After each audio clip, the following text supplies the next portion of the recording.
High everyone, welcome back to my channel ওয়ালিদাস life. বন্ধুরা, আজ আমি তোমাদের সাথে শেয়ার করব জিভে জল আনার মতো একটি টক ঝাল মিষ্টি টমেটোর আচার রেসিপিটি। খুবই তাড়াতাড়ি বানিয়ে ফেলতে পারবে বাড়িতে থাকা সাধারণ উপকরণ দিয়ে। তাহলে দেরি না করে চলো দেখে নেওয়া যাক আজকের এই অসাধারণ রেসিপি। এখানে আমি কিছু ফ্রেশ টমেটো নিয়েছি। এটা আমাদের নিজস্ব গাছের, একদম ভেতর থেকেই পাকা, গাছ পাকা টমেটো। বাজার থেকে যেগুলো আমরা কিনে আনি সাধারণত সেগুলো ভেতর থেকে পাকা হয় না, ভেতরে সাদা সাদাই থেকে যায়। এবারে প্রত্যেকটা টমেটোই আমি এইভাবে কেটে নেব। যেহেতু টমেটোর সাইজটা একটু ছোট, আর এই সময় বাজারে অ্যাভেলেবেল টমেটো পাওয়া যায়, তোমরা চাইলে যে কোনো দিন যে কোনো সময় এই টমেটোর আচার তৈরি করতে পারবে। আশা করছি তোমাদের এই রেসিপি খুব ভালো লাগবে।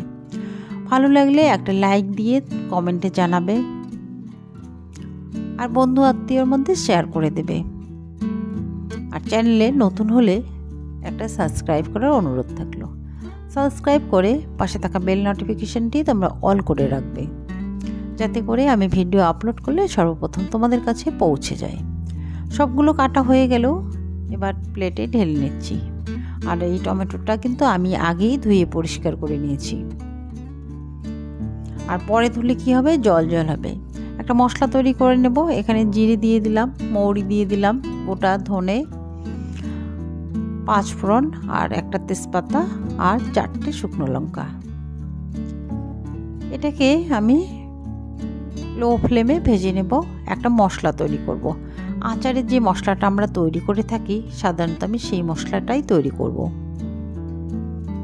এটা লো ফ্লেমে ভেজে নিতে হবে, হাই হিট করা যাবে না, তাহলে কিন্তু একবারে পুড়ে যাওয়ার সম্ভাবনা থাকবে আর ভালো লাগবে না।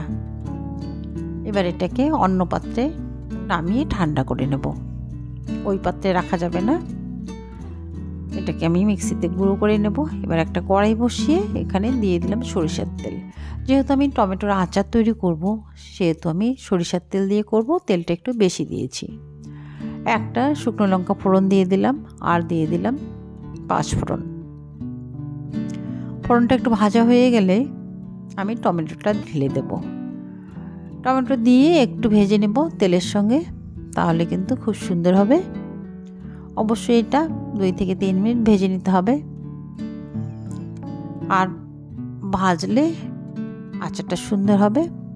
কিছুক্ষণ পর আমি লবণটা দিয়ে দিচ্ছি।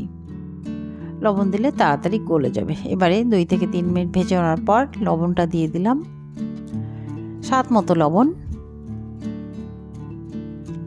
যতক্ষণ না টমেটো নরম হয়ে যাচ্ছে ততক্ষণ এটাকে এভাবেই নেড়ে চেড়ে কষিয়ে নিতে হবে। এখানে কোনো রকম জল ইউজ করা যাবে না। টমেটো থেকেই অনেকটা জল বের হয়ে আসবে, আর এই জলেই টমেটো সেদ্ধ হয়ে যাবে। যেহেতু একদম পাকা টমেটো, সেদ্ধ হতে কিন্তু বেশি সময় লাগবে না। এবারে আমি হাফ বাটি চিনি দিয়ে দিলাম। টমেটোটা আমার সেদ্ধ হয়ে গেছে, দেখতেই পাচ্ছ তোমরা। একবার হলেও এভাবে ট্রাই করে দেখবে, খুবই ভালো লাগবে।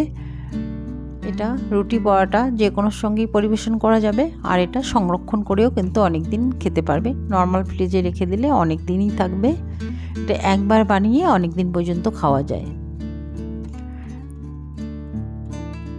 আর দেখতে পাচ্ছ তোমরা কালারটা কত সুন্দর চলে এসেছে।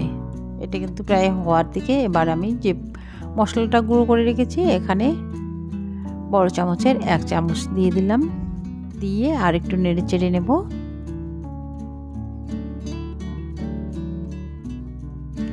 আর এই মশলাটা দিলে যে কোনো আচারই খুব টেস্টি হয়।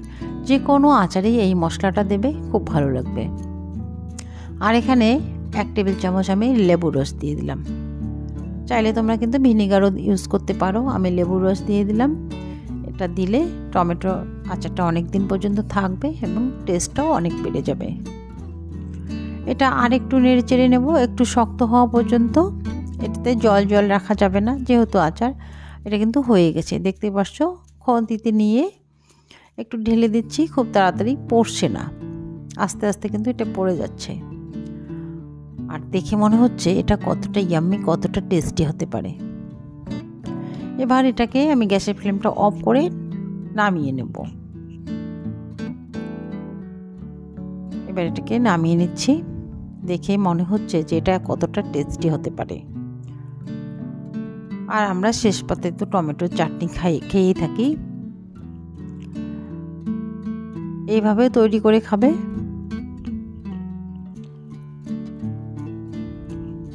আমি একটা বাটিতে ঢেলে নিলাম। এবার উঠিয়ে দেখাচ্ছি যে এটা কতটা ঘন, কতটা লোভনীয়, কতটা ইয়াম্মি। আজ এ পর্যন্তই। দেখা হবে পরে আরেকটি নতুন রেসিপিতে। ততক্ষণ পর্যন্ত তোমরা ভালো থাকবে, সুস্থ থাকবে। ধন্যবাদ।